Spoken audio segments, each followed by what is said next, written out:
What if your star employee just left to join a competitor and they took your client list? Or your business partner sold their share and opened an identical business next door? Hi, I'm Olivia. I'm the managing lawyer at Lawpath. Today, I'm going to tell you when restraint of trade clauses are actually enforceable in Australia, and it might not be what you think. The New South Wales Supreme Court upheld a 6-month restraint against a senior manager who had access to confidential information, but the court found that the 12-month period was unreasonable. This case demonstrates how courts will enforce reasonable restraints while reducing excessive ones. Restraint of trade clauses are common in employment contracts and business agreements, but here's the truth: they're often unenforceable if they're too broad or unreasonable. Under Australian law, courts start with the presumption that restraint clauses are invalid unless the business can prove that they're reasonably necessary to protect legitimate business interests. So, what makes a restraint of trade clause enforceable? First, legitimate business interests.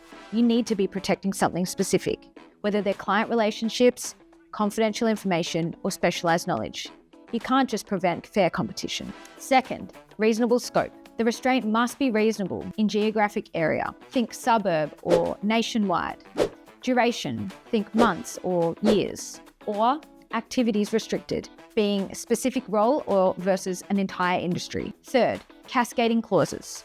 Smart businesses use cascading clauses, giving multiple options of decreasing restrictiveness. If a court finds that the primary restraint is unreasonable, they may enforce a less restrictive option. For example, in a recent case, a court upheld that a 6-month restraint for a financial advisor, but it struck down the 12-month period initially sought by the business. Remember that each state has different approaches to this. New South Wales, for example, has the Restraint of Trade Act, which gives courts more flexibility to modify unreasonable restraints instead of striking them down entirely. If you're drafting restraint of trade clauses, you need to ensure that they're tailored to your specific business needs, they're proportionate to the role and the information accessed, and they're clear on what's being protected and why.